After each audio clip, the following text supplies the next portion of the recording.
Hi friends, welcome to healthy habit. ನಾನಿವತ್ತು ಒಂದು ಟೇಸ್ಟಾದ ಸಲಾಡನ್ನು ಮಾಡಿ ತೋರಿಸ್ತೇನೆ, ಬನ್ನಿ. Please subscribe my channel. Okay, ಚೆನ್ನ ರೋಸ್ಟ್ ಸಲಾಡ್ ಮಾಡುವುದಕ್ಕೆ ಚಿಕ್ಕದಾಗಿ ಕಟ್ ಮಾಡಿದ ಕೊತ್ತಂಬರಿ ಸೊಪ್ಪು, ಸೌತೆಕಾಯಿ, ಈರುಳ್ಳಿ, ಟೊಮೆಟೊ, ಒಂದು ಹಸಿಮೆಣಸು ಹಾಗೂ ನಿಂಬು ಮತ್ತು ಕಡಲೆ. ಒಂದು ಬಾಣಲೆಗೆ 1 ಸ್ಪೂನ್ ಆಯಿಲ್, ಅದಕ್ಕೆ ಚೆನ್ನ ಕಡಲೆ ಸೇರಿಸಿ ಸ್ವಲ್ಪ ಹುರಿಯಬೇಕು. ಅದಕ್ಕೆ ಒಂದು ಹಸಿಮೆಣಸು, 1 ಚಿಟಿಕೆ ಖಾರ ಪೌಡರ್, 1 ಚಿಟಿಕೆ ಅರಿಶಿನ ಪೌಡರ್, 1 ಚಿಟಿಕೆ ಗರಂ ಮಸಾಲ ಪೌಡರ್ ಸೇರಿಸಬೇಕು. ಇದನ್ನು ಸ್ವಲ್ಪ ಹುರಿದು ಸ್ಟವ್ ಆಫ್ ಮಾಡಿ.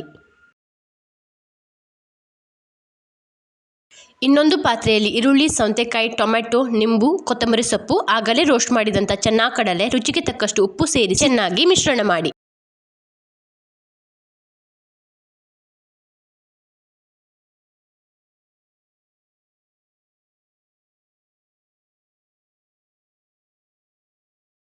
ಈಗ ಇದು ರೆಡಿಯಾಗಿದೆ.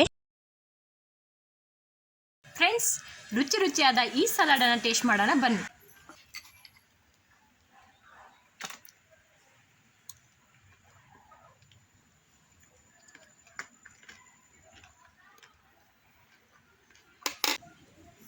ತುಂಬ ಅದ್ಭುತವಾಗಿದೆ.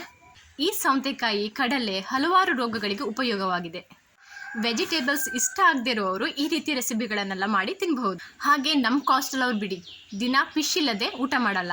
ಹಾಗಿದ್ರೆ ಈ ರೀತಿಯ ಸಲಾಡ್ಸ್ಗಳನ್ನು ಊಟದ ಜೊತೆ ತಿನ್ನಬಹುದು. ಹಾಗೆ ಬೊಜ್ಜು ಮೈ ಹೊಂದಿರುವವರು ರೈಸನ್ನು ಸ್ವಲ್ಪ ಕಡಿಮೆ ಮಾಡಿ ಈ ರೀತಿ ಸಲಾಡ್ಸ್ಗಳನ್ನೆಲ್ಲ ಜಾಸ್ತಿ ತಿನ್ನಬಹುದು. ಇದು ನಿಮಗೆ ತುಂಬ ಇಷ್ಟ ಆಗ್ತದೆ, ನೀವು ಮಾಡ್ಕೊಂಡು ತಿನ್ನಿ. ಇನ್ನೂ ರುಚಿಯಾದ ಬೇರೆ ಬೇರೆ ಸಲಾಡ್ಸನ್ನು ಮಾಡಿ ನಿಮಗೆ ತೋರಿಸ್ತೇನೆ. Please follow my channel. Till then, take care, bye. Thank you.